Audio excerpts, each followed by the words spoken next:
Olá pessoal, tudo bem com vocês? Sejam bem-vindos a mais um Fique em Casa Aprendendo. Eu sou o professor Celso Ramos. Nós vamos para mais uma aula de biologia. Nós vamos estudar hoje a respeito dos fungos, tá? É um reino totalmente à parte, né? É um reino chamado Reino Fuji, ok? E nós vamos nessa aula estudar um pouco sobre as características gerais, tá? Dos fungos, dos aspectos evolutivos e a sua diversidade. Nós vamos trabalhar um pouco quais são as características que definem um ser vivo como pertencente ao reino Fuji. Nós vamos falar sobre a diversidade desses indivíduos, quais são os principais filos, né? Aí nós vamos falar dos filos Chytridiomycota, tá? O filo Zygomycota, o filo Ascomycota e o filo Basidiomycota, que são os principais filos que dividem esses grupos, né, esse reino, nesses grupos, ok? Quais são as características dos fungos, pessoal? Bem, todos os fungos eles são indivíduos eucariontes. Vamos lembrar que os únicos indivíduos procariontes são as bactérias, ok? E as árqueas, as bactérias e as árqueas, que são indivíduos procariontes. Os demais seres vivos, né? Fungos, animais, plantas, protozoários, esses indivíduos todos, com exceção do reino Monera, todos esses indivíduos, eles são eucariontes. Então, fungo é eucarionte. E entenda como eucarionte um indivíduo que tem a célula eucarionte. E a célula eucarionte possui a membrana nuclear, que a gente chama de carioteca. Tá? Que é uma membrana que vai estar ali envolvendo o material genético.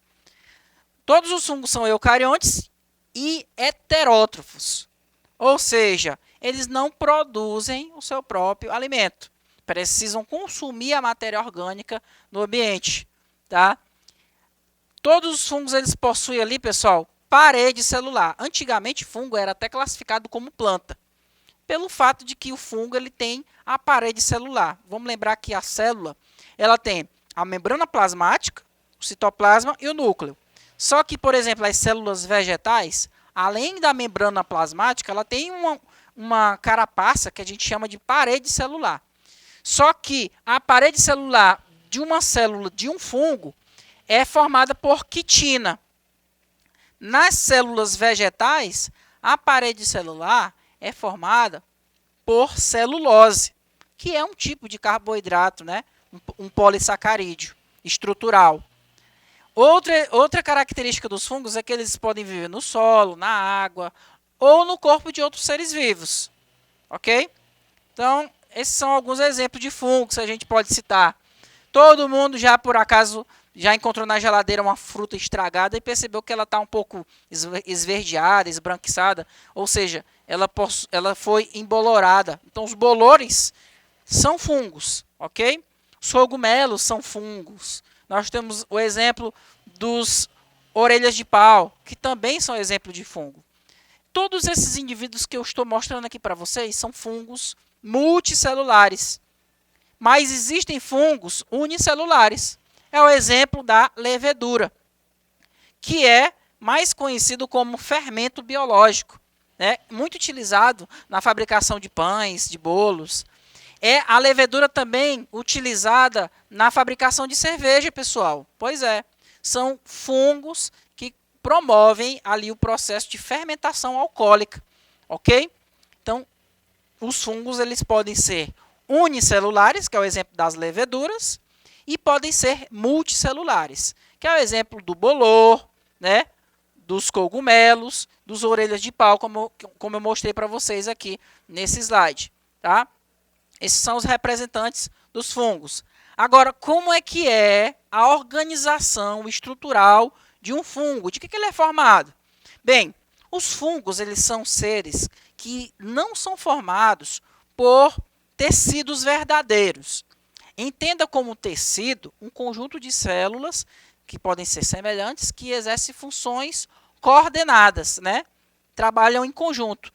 As células dos fungos elas não formam tecidos. Na verdade, todo fungo ele é formado por filamentos.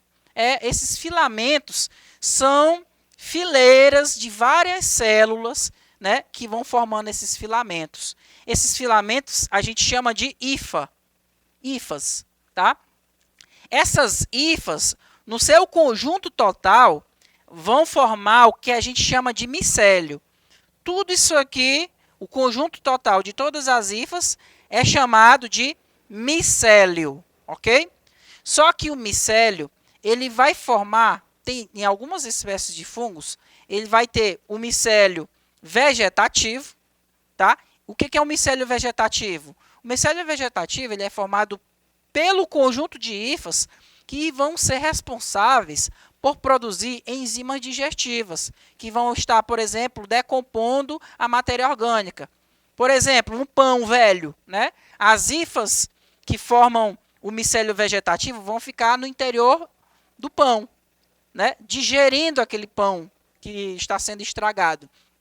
Mas existem as hifas que vão se especializar na parte de reprodução. Então, existem as hifas que vão formar o micélio reprodutor. Esse micélio reprodutor, ele vai formar um corpo de frutificação. O corpo de frutificação é uma parte do fungo responsável pelo processo de reprodução, que aí ele vai produzir o que a gente chama de esporos. Os esporos, eles são como se fosse a semente do fungo, ok? Então, quando o esporo cai em um ambiente propício, que tem bastante nutrientes, que tem matéria orgânica para ser decomposta, que tem umidade também, né, pessoal? Esses esporos eles vão promover a germinação e vão dar origem ao novo fungo.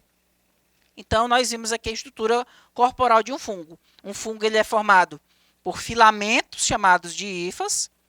Essas hifas vão formar o micélio como um todo, só que este micélio ele pode ser dividido em micélio vegetativo, tá? E um micélio reprodutivo. Sendo que micélio reprodutivo é o corpo de frutificação. Que no exemplo dos cogumelos, né? O próprio cogumelo é o micélio reprodutivo. Só que os cogumelos, pessoal, eles têm aquela raiz, que a gente não chama de raiz. Na verdade, os cogumelos eles possuem hifas, que vão ficar se ramificando ali. Por exemplo, um cogumelo que a gente encontra na madeira. Nós vamos encontrar o cogumelo, que é o micélio reprodutor, tá? O micélio reprodutor, e no interior da madeira as suas raízes entre aspas, porque não é raiz, são as suas hifas que formam o micélio vegetativo. Ok, pessoal? Só que essas hifas destes fungos, elas podem ser de dois tipos. Dependendo da espécie de fungo, eu posso ter as hifas septadas, tá? E as hifas cenocíticas. Então, os fungos eles podem ser de várias espécies. E o que vai diferenciar uma espécie de fungo da outra, uma das características que ajuda nessa diferenciação, é o tipo de hifa que ele vai produzir. Por exemplo, o que são hifas septadas? Observa, por exemplo, nessas hifas, nesses filamentos, existe uma clara separação entre uma célula e outra célula. Olha aqui, ó, eu tenho aqui uma célula, outra célula. Entre essas duas células existe uma separação que a gente chama de septo, tá? Esse septo ele pode ter um pequeno orifício, uma passagem, que a gente chama de poro septal. E isso facilita com que uma célula e outra possa promover ali trocas de substâncias, de organelas. Ok, pessoal? Então, nas hifas septadas existe a presença do septo. Nas hifas cenocíticas são as hifas que não têm o septo. Ou seja, hifas cenocíticas são hifas não septadas. Ou seja, entre uma célula e outra não existe separação. É como se fosse uma coisa só. E aí o que a gente vai conseguir diferenciar como célula é apenas os núcleos, né? Então, nós vimos aqui a diferença. Então, existem espécies de fungos que são formados por hifas septadas e espécies de fungos que são formadas por hifas cenocíticas ou não septadas. Há um exemplo aqui de fungo multicelular, né? É o caso do bolor. né? O bolor que a gente encontra, por exemplo, quando a gente vê uma fruta estragada, né? E quando a gente analisa a estrutura desse fungo, né? Se eu pegar, por exemplo, ó, uma fruta estragada dessa e colocar no microscópio, eu vou perceber vários filamentos das hifas. E o que é que essas hifas fazem? Por exemplo, ó, o cogumelo, que está fixado, por exemplo, em um tronco podre, né? Essas hifas aqui, que partem desse cogumelo, olha aqui elas, ó, elas produzem enzimas digestivas. Elas produzem enzimas digestivas, liberam essas enzimas para o substrato, no caso do cogumelo que está num tronco velho, num tronco em processo de apodrecimento. O substrato, nesse caso, é a madeira. Então, as enzimas desse fungo vai digerir, por exemplo, as proteínas desse substrato, transformando ela em aminoácidos. É uma digestão extracelular, ou seja, é uma digestão que acontece fora da célula. Então, o componente vai ser digerido e vai ser absorvido pelo fungo. Nesse caso, as proteínas, quando são digeridas, são transformadas em aminoácidos. Esses aminoácidos são absorvidos pelo fungo e alimento para o fungo. Por exemplo, um carboidrato, como o amido, quando ele é digerido pela enzima digestiva deste fungo, ele é quebrado em glicose. Essa glicose é absorvida pelo fungo. Então, os fungos eles têm uma digestão extracelular, tá? E aí esses fungos, pessoal, eles têm a classificação deles, né? Tem os vários tipos, os grupos de fungos específicos. Quais são os principais grupos de fungos, né, conhecidos? São os quitridiomicetos, que pertencem ao filo Chytridiomycota, né? Tem o fungo zigomiceto, fungo ascomiceto e o fungo basidiomiceto. Tá? Todos eles, de acordo com a teoria evolutiva, são originados, né? Eles têm um parentesco biológico entre si, logicamente, então eles teriam sido originados de um ancestral comum. E o ancestral comum de todos os fungos tem essa característica aqui. Qual é a característica que é comum a todos os fungos? Bem, todos os fungos formam hifas, né, que vão estar organizando o corpo desse fungo. Todos os fungos possuem na estrutura da parede celular o carboidrato chamado quitina. Todos os fungos produzem esporos para o processo de reprodução. Todos os fungos também armazenam como reserva energética o glicogênio. Inclusive, pessoal, essa característica ela é semelhante à dos animais. Porque nós, animais, armazenamos um tipo de carboidrato. Nós temos o armazenamento de energia na forma de um carboidrato chamado glicogênio. Tá? Essa é uma característica dos animais. Inclusive, os fungos eles também possuem. Todos os fungos eles promovem a decomposição por absorção. Essa decomposição é o que eu acabei de mencionar para vocês. Eles liberam enzimas digestivas, essas enzimas decompõem a matéria orgânica em moléculas menores e absorvem essas moléculas menores, que são resultado da digestão. Então, eles promovem a decomposição. Essa é uma característica que estava presente no ancestral comum que gerou todos os fungos. O fungo mais primitivo, ou seja, o menos evoluído, de acordo com a teoria da evolução, é do filo Chytridiomycota, tá? São fungos aquáticos. Nós temos aqui esse outro grupo que são os zigomicetos. Os zigomicetos, juntamente com os ascomicetos e basidiomicetos, eles têm um ancestral comum, que inclusive ele possui uma característica que é a produção de esporos. Na verdade, tanto esse indivíduo aqui também, que é o mais primitivo, ele também tem a produção de esporos.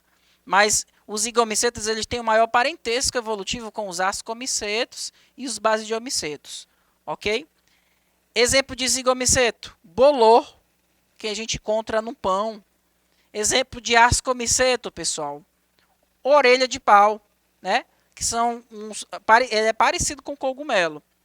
E exemplo de basidiomiceto, os cogumelos. Eu vou falar sobre cada um deles para a gente entender melhor. O primeiro grupo é o grupo dos do filo Chytridiomycota, tá? Essas são as características do filo Chytridiomycota. São fungos que têm esporos flagelados. São os únicos fungos, né, que têm esporos que têm a capacidade de se movimentar, de nadar na água. São fungos aquáticos. Então, essa característica faz com que eles sejam extremamente dependentes da água. Então, eles produzem esporos flagelados, que também são chamados de zoósporo. Esse termo zoo quer dizer animal, né? Por causa dessa característica semelhante à dos animais. Eles não têm a presença de um corpo de frutificação. Por exemplo, o cogumelo é um corpo de frutificação. Os orelhas de pau é um tipo de corpo de frutificação. Esse fungo aqui a gente não tem a presença de corpo de frutificação, tá? São indivíduos que podem ser unicelulares, mas também tem espécies multicelulares. Podem ser marinhos ou dulcícolas, ou seja, de água doce, ok? São saprófagos ou parasitas. Inclusive, os chytridiomycetos, em uma boa parte dos anfíbios da América do Sul, eles sofreram de uma doença chamada chytridiomicose, que é uma doença causada por fungos deste filo, que matou uma grande quantidade de espécies de anfíbios. O outro grupo de fungo, pessoal, é o Zygomicota. Os Zygomicota são dotados de hifas cenocíticas, né? Ou seja, que não tem uma separação entre uma célula e outra, que não tem o septo, não é isso? E que não formam um corpo de frutificação também. Exemplo do bolor, como eu mostrei para vocês nessa foto aqui. Esse bolor, tem muitas espécies de bolores, inclusive tem um aqui, ó, que é o Rhizopus stolonifer. É um tipo de bolor que geralmente pode se formar em frutas, né, quando estão estragadas. Esse tipo de fungo ele vai produzir o zigósporo, tá? O zigósporo é um tipo de esporo que é gerado na reprodução sexuada, que é exclusivo deste grupo de ser vivo, tá? Desse grupo de fungo. Tá aqui um exemplo de fungo que promove essa espécie aqui, a Rhizopus stolonifer. Ele pode promover a reprodução assexuada. Tá aqui a estrutura dele, que é formada pelo esporângio, que é a estrutura produtora de esporo, pelas hifas que formam o fungo e pelos esporos. Esse esporo, quando cai no ambiente, ele vai germinar e dar origem a novos fungos. O outro grupo de fungo, ainda falando desse grupo aqui, né, do filo Zygomicota, certas espécies elas podem parasitar plantas, protozoários e animais como vermes e insetos. Algumas espécies podem causar infecções em humanos, tá? Agora do filo Ascomicota. O termo asco quer dizer bolsa. Então, quando a gente olha para o fungo ascomiceto, geralmente ele tem como se fosse uma bolsa, uma vasilha, né, que tem algumas aberturas. É exemplo do orelha de pau, né? E tem exemplares de indivíduos do filo ascomiceto ou ascomicota que são unicelulares. É o exemplo das leveduras, tá? Caracteriza-se pela presença do asco. O termo asco quer dizer bolsa ou odre, onde se formam os ascósporos. Olha só, lá no zigomiceto nós tínhamos o zigósporo. Aqui no ascomiceto nós temos a presença do ascósporo, que é o esporo que é produzido na reprodução sexuada desse grupo de indivíduos, tá? E constitui a metade das espécies. Inclusive, existem espécies de ascomicetos que formam os líquens, que são associações entre fungos desse grupo com algas verdes. Vocês já viram muito isso aqui quando vocês estiverem passeando em parques, você pode observar muito isso aqui nos troncos de árvores. E o grupo mais conhecido e mais evoluído de fungos são os basidiomicetos, que constituem os cogumelos. Aí temos exemplo de cogumelo utilizado na alimentação, né? Aí é o exemplo do champignon, mas também tem cogumelos que podem ser, que são venenosos, tá? E eles apresentam essa estrutura chamada basídio, que é a estrutura produtora de esporo desses fungos, né? Que a gente chama de basidiocarpo. Pessoal, esses são os principais grupos de fungos.